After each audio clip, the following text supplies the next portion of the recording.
प्रिय छात्रों, आज हम लोग आव्यूह चैप्टर के अंतर्गत सेकेंड एक्सरसाइज से क्वेश्चन नंबर 21 और 22 का स्टडी करेंगे। देखते हैं क्वेश्चन नंबर 21।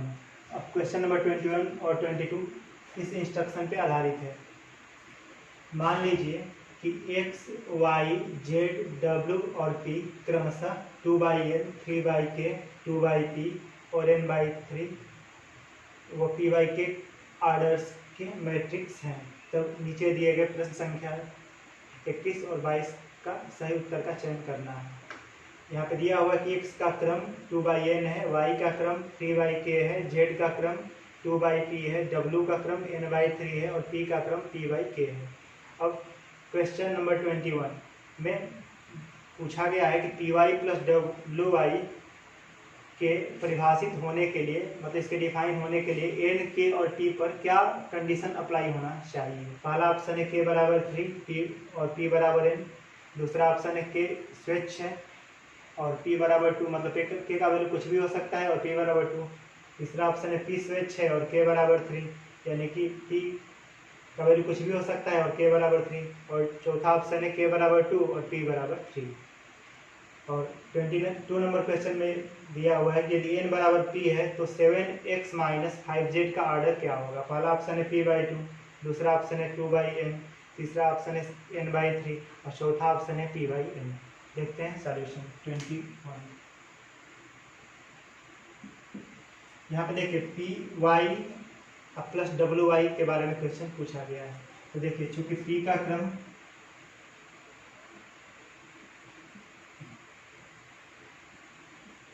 देखिए यहाँ p का क्रम दिया हुआ है। देखिए लास्ट वाला है, ये x का क्रम है, ये y का है, ये z का है, ये w का है, ये p का है। p का क्रम है बराबर p/k तथा p के बाद है y का क्रम y का ऑर्डर यहाँ पे दिया हुआ है 3/k, इसलिए p इंटू y का क्रम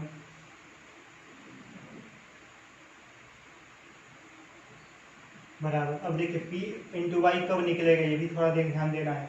बताया है कि आव्यूह a और b का गुणनफल तभी संभव होता है जब a में स्तंभों की संख्या और b में पंक्तियों की संख्या बराबर हो। तो यहाँ पे यदि p और y का गुणनफल तभी निकल पाएगा जब p में स्तंभों की संख्या और q में पंक्तियों की संख्या समान होगा, यानी कि k बराबर 3 हो जाएगा। और जो हमारा py का क्रम होता है वह होता है p, ये पहला वाला यहाँ से ले लेते हैं, यहाँ से लास्ट वाला का क्रम हो जाएगा p/k तथा यहाँ पे py तभी ज्ञात किया जा सकता है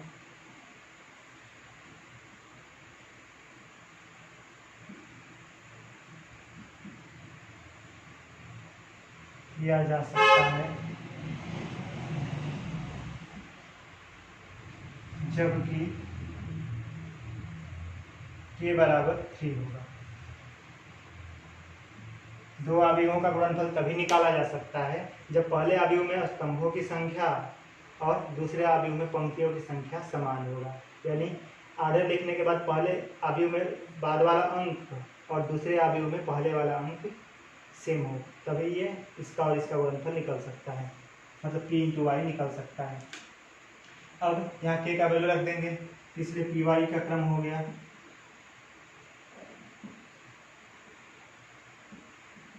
बराबर p/k, k का मान वहाँ से रख देंगे 3, चूँकि k बराबर है 3। अब तो ये py का क्रम निकल गया। आगे बढ़ेंगे, देखते हैं wy के क्रम के बारे में सोचना है। पुनः इसी प्रकार आगे बढ़ेंगे, पुनः w का क्रम, w का ऑर्डर देखना है। देखिए x, y, z, w चौथा नंबर है। x का ये ऑर्डर है, y का है, z का है, w का है। w का ऑर्डर है n/3 तथा w इंटू y का क्रम, y का ऑर्डर,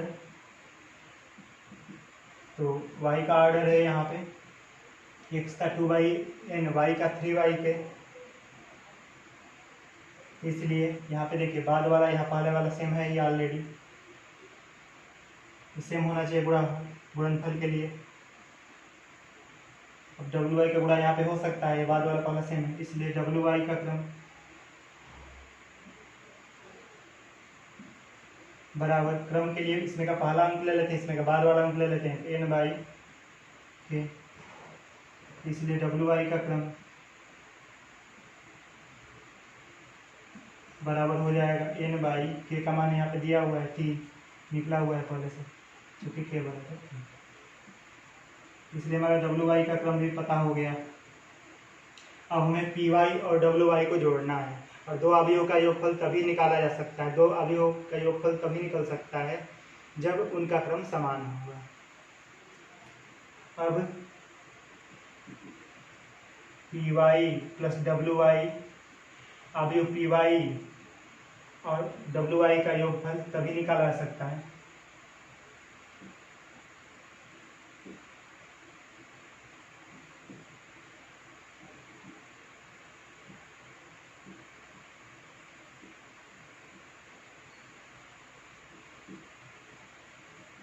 जबकि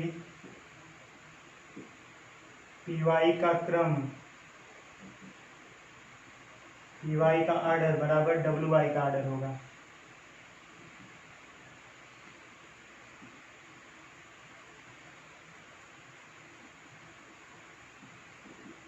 अर्थात पी वाई का क्रम हम लोग निकाले हैं, यहाँ पे देखिए पी वाई का क्रम पी बाई 3 बराबर डब्ल्यू वाई का क्रम एन बाई 3 होगा। अब यहाँ से बाद वाला अंक सेम ही है, इम्प्लाइज पी बराबर एन होगा।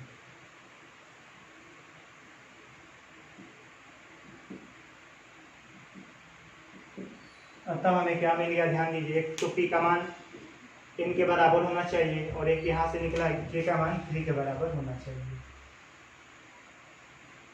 अब देखिए, देखना किस ऑप्शन में लिखा हुआ है, पी बराबर एन और के बराबर 3, यहाँ पे ऑप्शन ए में दिया हुआ है, इसलिए हमें प्राप्त हो चुका है यहाँ से के बराबर 3 तथा पी बराबर एन, इसलिए ऑप्शन हमारा ए करेक्ट हो जाएगा, option A is correct.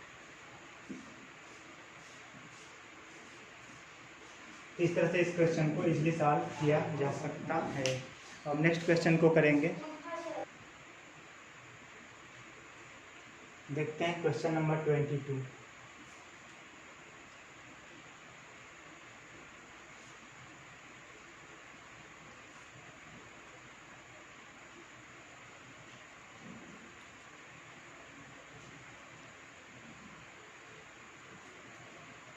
Question number 22 में दिया हुआ है कि यदि n बराबर p है तो 7x माइनस 5z का ऑर्डर क्या होगा, ये पूछा गया है।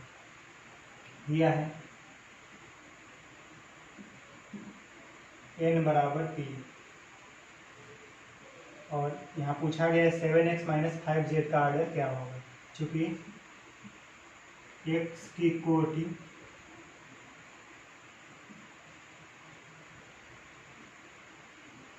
चूँकि x का आर्डर है 2/n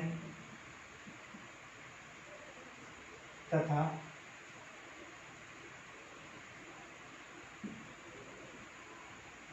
z की कोटि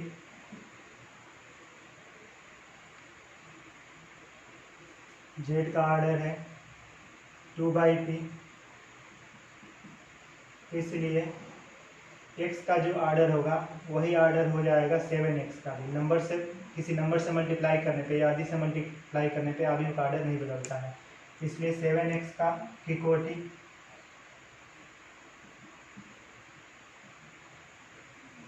बराबर भी हो जाएगा 2/n तथा z का कोटि है 2/p, तो इसलिए 5z का भी कोटि हो जाएगा। 5z की कोटि बराबर भी हो जाएगा 2/p।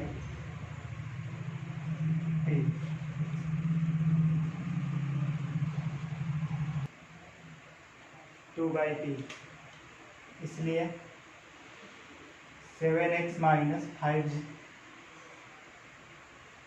अब 7x माइनस 5z का मान तभी ज्ञात किया जा सकता है जब 7x का कोटि और 5z का कोटि समान होगा। अब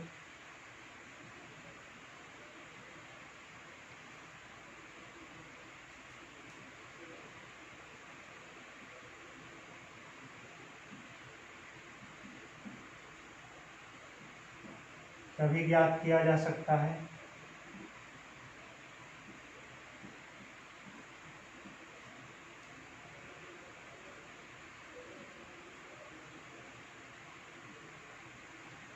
जबकि 7x की कोटि बराबर 5z की कोटि होगा।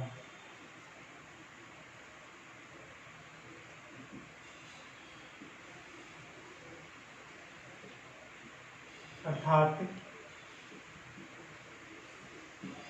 7x का कोटि यहाँ पे 2/n बराबर 2/p होगा, n बराबर p होगा। इसलिए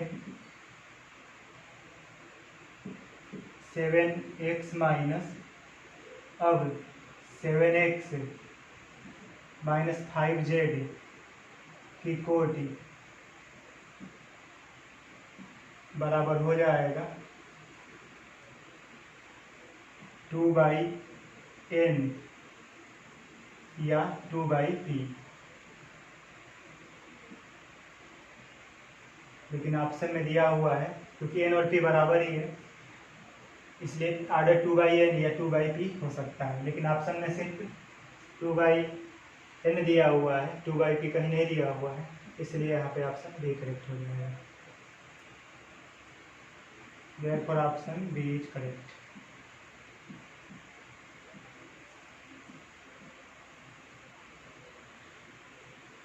यदि ऑप्शन में 2/p भी रहता तो वह भी सही हो सकता था। यहाँ पे p/2 है, 2/p रहता तो ऑप्शन ए और बी दोनों सही हो जाता। इस तरह से इस क्वेश्चन को आसानी से सॉल्व किया जा सकता है। हमें आशा है कि आपको ये क्वेश्चन समझ में आया होगा। फिर भी यदि कोई दिक्कत होगा तो कमेंट्स करके बताइएगा, उसे फ्यूचर में सॉल्व किया जाएगा। थैंक्स।